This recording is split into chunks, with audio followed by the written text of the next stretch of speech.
Según la Federación Mundial del Corazón, las enfermedades cardiovasculares son la principal causa de muerte en el mundo. Por eso, en el presente video hablaremos de la enfermedad isquémica coronaria. Contenida en esta presentación encontraremos llega a consulta paciente masculino llamado Carlos González, gerente de ventas, casado con 62 años de edad, procedente de Medellín. Paciente dice tener dolor en el pecho, lo cual se puede traducir a un dolor retroesternal. La enfermedad actual es de un paciente masculino de 62 años de edad. Entra con un cuadro clínico de una hora de evolución caracterizado por dolor opresivo en la región retroesternal. Un dolor severo en la escala de 9 de 10, acompañado de criodiaforesis y dolor que irradia hacia el miembro superior izquierdo. No refiere a automedicación y decide consultar urgencias por persistencia de dolor. En los antecedentes personales patológicos del paciente podemos destacar dos cosas: que éste cuenta con hipertensión e hiperlipidemia, por lo tanto son factores de riesgo que aumentan en gran medida que se produzca un infarto. Cuenta con familiares con antecedentes de problemas cardíacos y de hipercolesterolemia, con hipertensión y predisposición al sobrepeso. El padre sufrió de un infarto agudo al miocardio a los 53 años de edad. En los signos del examen físico, el paciente tiene una estatura de 1,81 m y pesa 97 kilos. Tiene un índice corporal de 29 kilogramos sobre metro cuadrado. Presenta una presión arterial de 1,60 sobre 100. Temperatura 36.9 grados centígrados. Frecuencia cardíaca 82 latidos por minuto. Frecuencia respiratoria 16 respiraciones por minuto y saturación de oxígeno a 98% a aire ambiente. En cuanto a la apariencia general, se presenta un paciente con palidez generalizada y diaforesis. Está consciente, orientado, sin déficit motor o sensitivo. El corazón tiene ruidos cardíacos rítmicos y bien timbrados. El resto del cuerpo se encuentra bien y con buena movilidad. Línea de tiempo. Hace 11 años va a chequeos generales. Hace 7 años acude por mareos al doctor y le diagnostican hiperlipidemia que no es tratada. Hace 5 le diagnostican hipertensión y el paciente tiene mala adherencia al tratamiento. Hace 1 hora comienza el dolor opresivo en el pecho. Acude a consulta por fuerte dolor retroesternal. Cardiopatía isquémica. La cardiopatía isquémica se puede definir como la enfermedad cardíaca causada como consecuencia de las alteraciones fisiopatológicas secundarias a la aparición de un desequilibrio entre la demanda y el aporte de oxígeno del músculo cardíaco. La causa más frecuente de esta cardiopatía es la enfermedad aterosclerótica de las arterias coronarias. Morfología y fisiología del corazón. El corazón es un órgano muscular encargado de bombear sangre que contiene el oxígeno y los nutrientes que su cuerpo necesita. Las secciones de bombeo del corazón son la aurícula derecha, el ventrículo derecho, la aurícula izquierda y el ventrículo izquierdo. En el corazón, la sangre desoxigenada con bajo contenido de oxígeno fluye desde las distintas partes del cuerpo a través de venas grandes hasta la aurícula derecha. Luego, la sangre se dirige hacia el ventrículo izquierdo, que se contrae y envía sangre del corazón para capturar el oxígeno de los pulmones.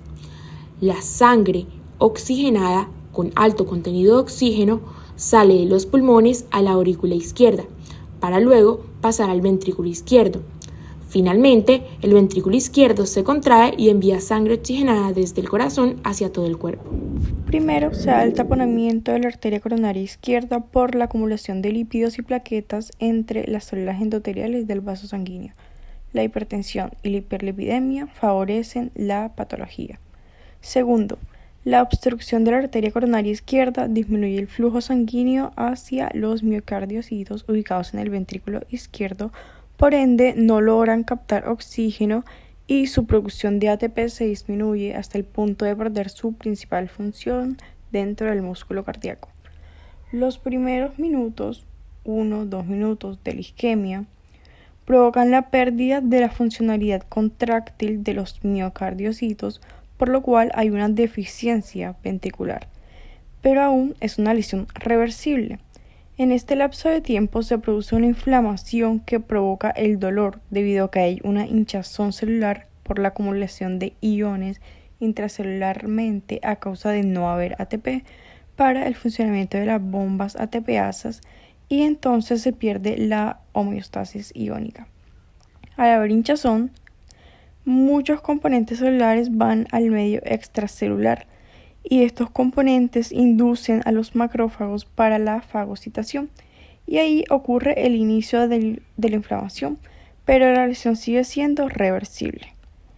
La lesión pasa a ser irreversible al transcurrir 20-30 minutos en promedio, lo cual los miocardiocitos comienzan a sufrir necrosis. Al haber necrosis hay lisis celular, por lo cual los componentes celulares van al medio extracelular y estimulan a los leucocitos para que fagociten las células necróticas y ocurre una hinchazón más severa. Este tipo de necrosis se denomina necrosis coagulativa y es característica de que el tejido afectado tome una textura firme. Cascada isquémica. Ante un aporte reducido de oxígeno, el miocardio sufre una serie de alteraciones bioquímicas. En este, las células desplazan el consumo energético hacia procesos básicos para su subsistencia, por lo que la energía disponible para la contracción y relajación se ve muy reducida.